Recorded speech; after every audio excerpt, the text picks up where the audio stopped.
Throughout the series, there have been several mentions of an abnormal substance known as the Black Stone. This material can be found in locations all over the known world, even in places with cursed reputations. From within the foundations of great towers to the walls of forgotten cities, and even in the form of ancient thrones, the Black Stone resides. What is the stone? Who created it, and why? We stand at the mountains of madness in search of theories, but before we cross over, please do me the honor of liking the video, subscribing to the channel, and turning on notifications. And now, on with the video. The Black Stone is a mysterious material of unusual property and unknown origin. It has been described as oily or greasy with an unpleasant feel. It is also said that the stone absorbs light, dampening the glow of tapers, torches, and hearth fires alike. The stone has been compared to black basalt, which is a type of volcanic rock. Basalt has also been used in the construction of many fortifications within the story. It was used to form the curtain wall of Moat Cailin. It also appears in the walls of Blackhaven, the seat of House Dondarrion. It can even be found in Essos, used to build the walls of the fortress city of Kaya Naya.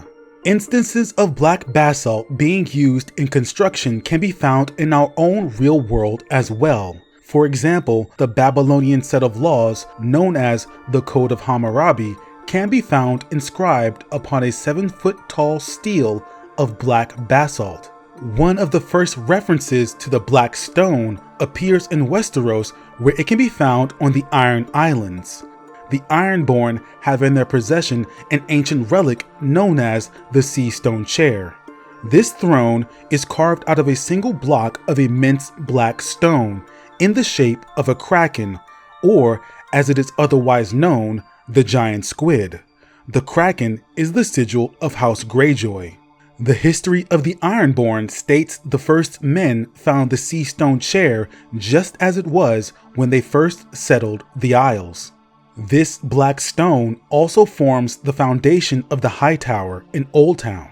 To some, it bears resemblance to the Valyrian roads of fused stone, or the black fused walls of Volantis. However, the stone predates the interest and occupation of Valyrians in Westeros. All of the buildings and roads in the mysterious city of Asshai are said to be made of the same black stone. Because the stone absorbs light, even the brightest days of summer in Asshai are said to be gray and gloomy. Besides the presence of the Black Stone, these three locations have another thing in common: the close proximity to a body of water. The High Tower is located in the port of Old Town along the Honeywine River. The Seastone chair was found on the Iron Isles in Iron Man's Bay. Asshai by the Shadow is an ancient port city that can be found where the Ash River meets the Jade Sea. Could it be then that those who made the Black Stone have a way with water? Maesters, in their attempts to make sense of history, have speculated on the nature of the stone. In the case of the Seastone chair, Maester Theories theorized that it was left behind by a race of people that occupied the Iron Isles before the arrival of the first men. Maester Kurth, in his book titled Songs the Drowned Men Sing, theorized the chair was left behind by a people from across the Sunset Sea.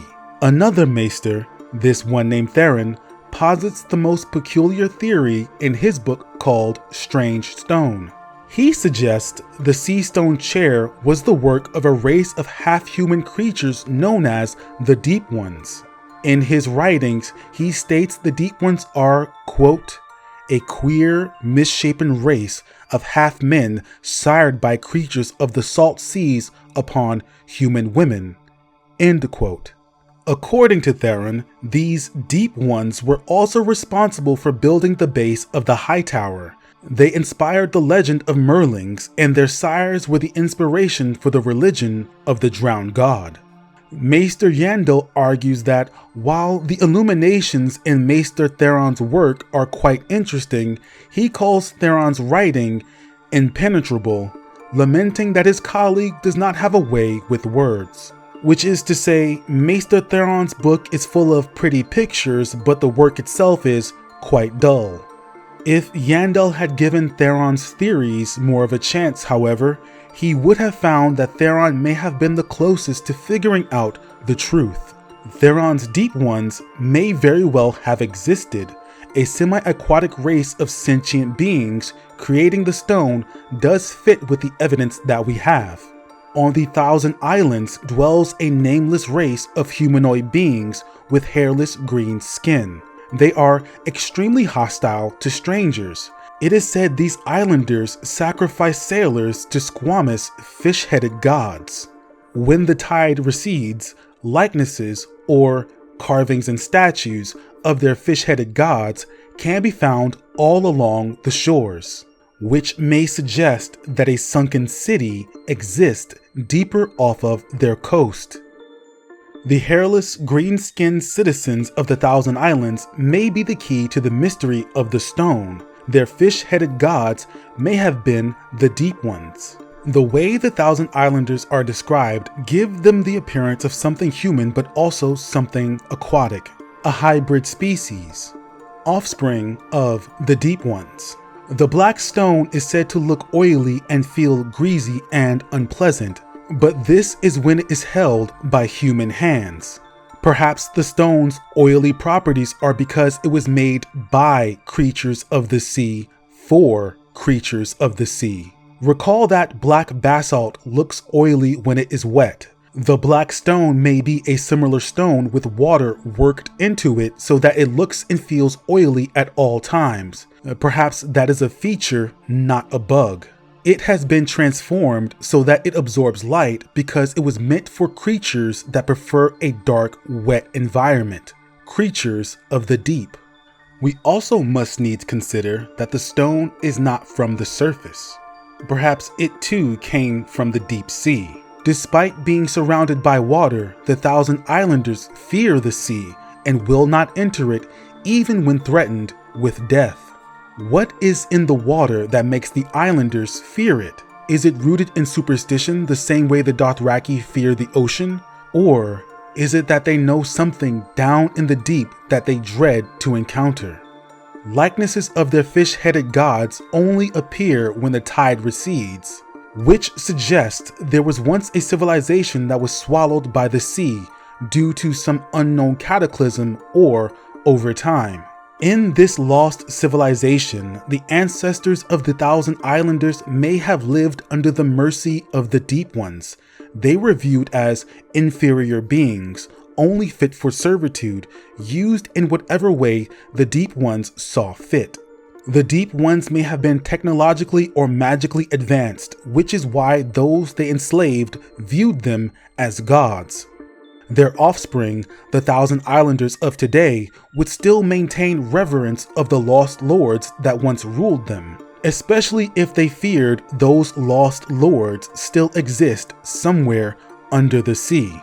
History often repeats itself in this series. A powerful civilization that enslaved others but was then swallowed into the sea sounds very familiar.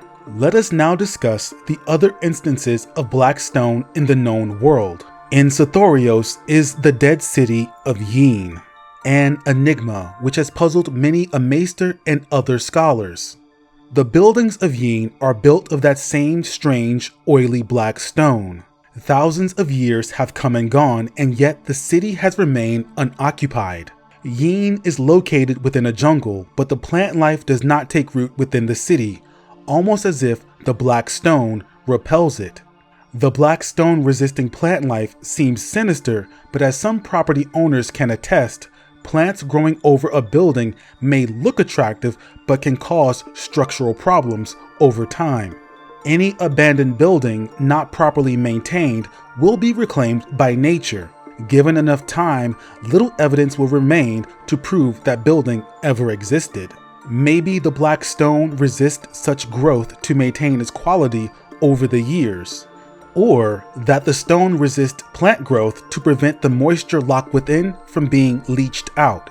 Plants require water to live, but so do semi-aquatic life forms.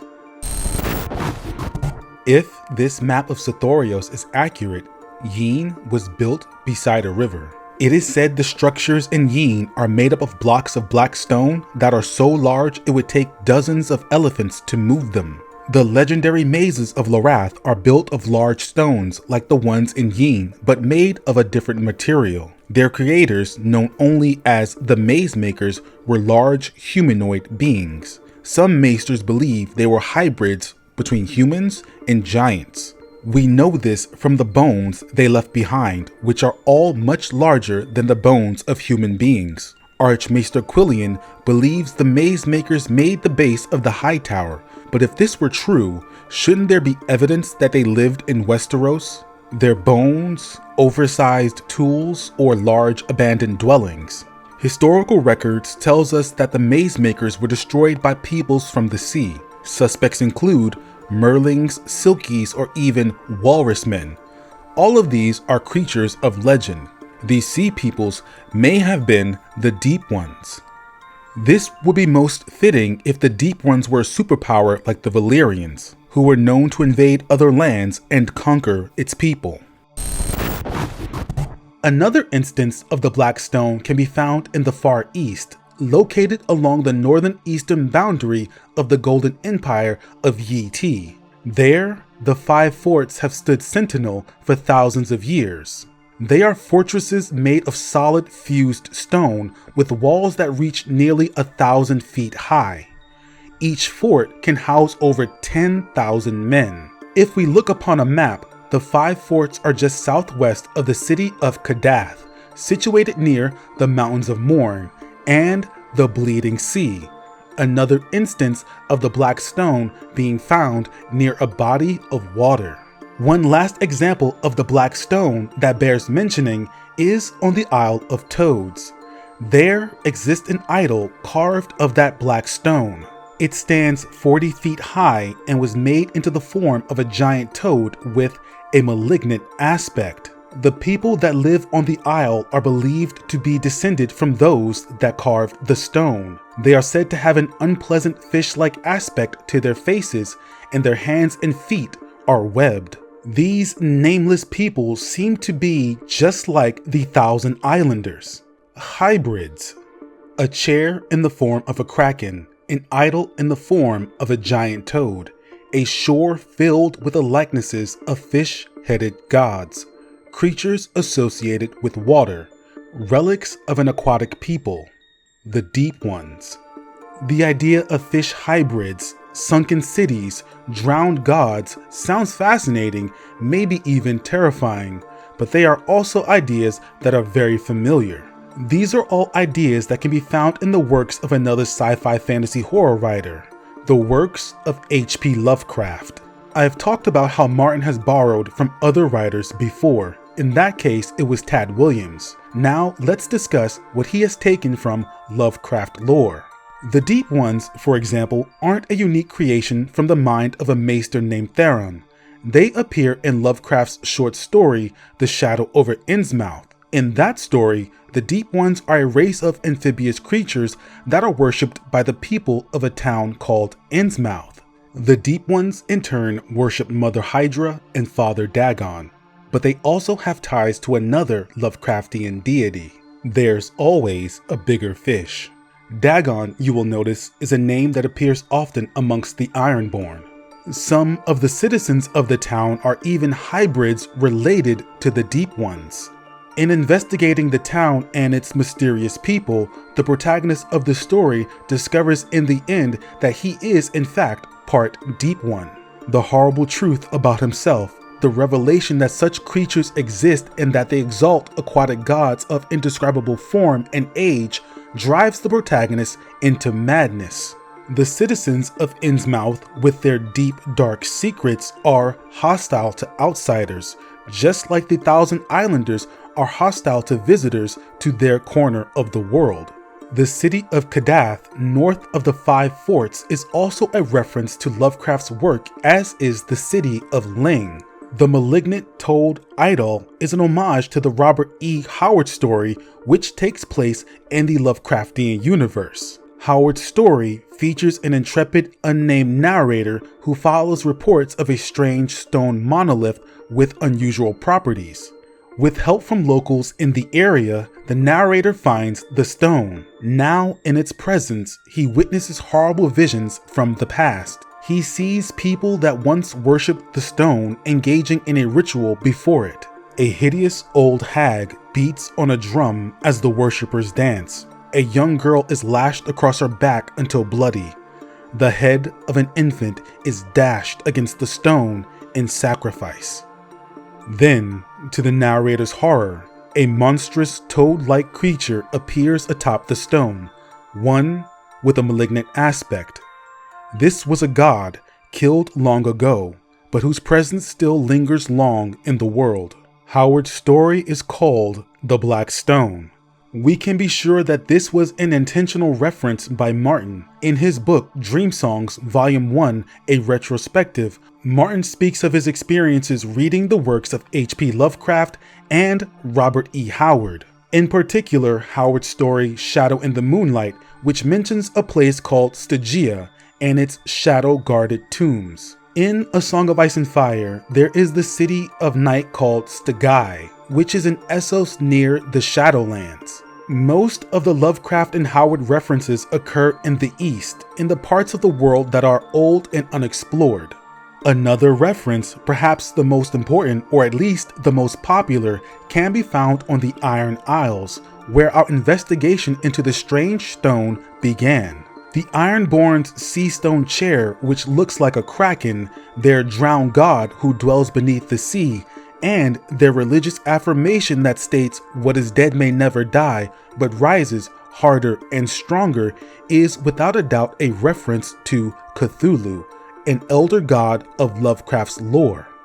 Cthulhu is described as having, quote, an octopus-like head whose face was a mass of feelers, a scaly, rubbery-looking body, prodigious claws on hind and forefeet, and long, narrow wings behind. End quote. Cthulhu is essentially a drowned god, like the one the Ironborn worship. He is not dead, but dormant, in a sleep that's deeper than sleep, a rest more akin to death. From a human's perspective, Cthulhu is dead, but we are such insignificant things. Our minds cannot truly comprehend the lifespan of gods. As a mad poet once wrote, "That is not dead which can eternal lie, and with strange eons, even death may die."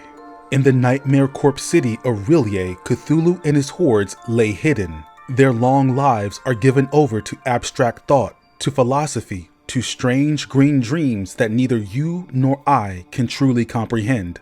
But sometimes these dreams slip into the minds of the humans who walk the surface. Which leads me to wonder, what if the old gods in A Song of Ice and Fire are like the elder gods in Lovecraft lore?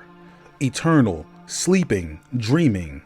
Werewoods can peer into the past, present, and future.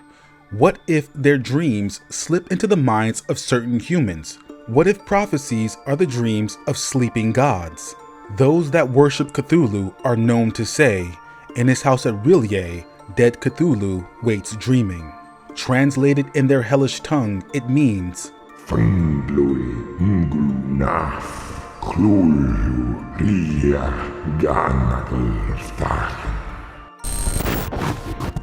in Lovecraft's world, Earth was once dominated by other beings. They built advanced civilizations. Humans were lesser things, accidentally forming out of their waste.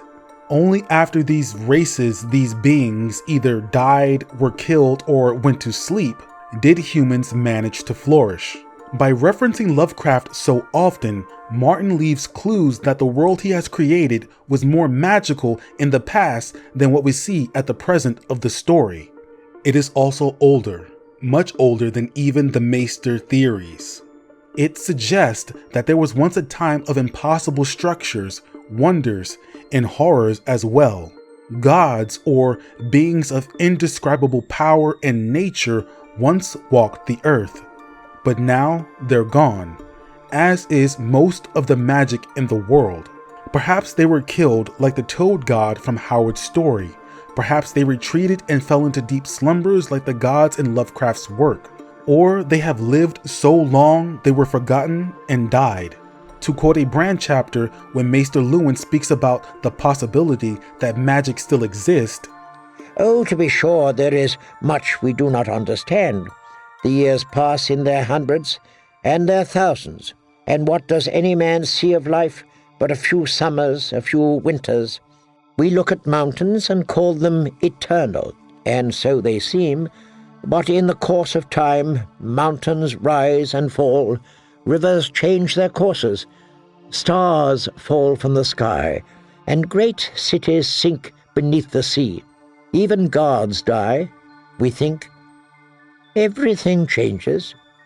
Will the Black Stone play a more important role in the future of the story? That I cannot say. I have always nursed the idea that beneath the ice of the wall there is a solid mass of fused black oily stone. It is not likely, which is why I didn't make a case for it in this video, but I have always wondered. The Black Stone has only been mentioned in the series a handful of times. It is not like Valyrian steel or obsidian, two materials that are consistently mentioned and are foreshadowed to be important in upcoming novels. It would be odd for the Black Stone to be something incredibly important this late into the game. I think the Black Stone is meant to make the reader question about the past, not the future. It is meant to make you wonder what the world was like before, but try not to dwell on it too much, elsewise you might go mad. And that's it. The Black Stone is a relic of a much more magical past, a time when creatures like the Deep Ones existed as gods along with a pantheon of other fascinating and frightening figures. It is also a neat reference to the works of H.P. Lovecraft and Robert E. Howard, one of the many references that can be found throughout the series. Lovecraft's work, like Robert E. Howard's, can be found online in the public domain, free to read, for those that dare. The line about Maester Theories' work being a dense read may also be another reference to Lovecraft, because his stories may be fascinating and may have helped shape the fantasy horror genre, but they can be ponderous tales as well. Thank you all for watching. I hope you all enjoyed. Now it's time to call the banners. Please like, subscribe, and leave a comment down below what you think is happening with the Black and Oily Stone. Consider supporting this channel on Patreon. Don't forget to ring the bell to turn on notifications, and also to remind you that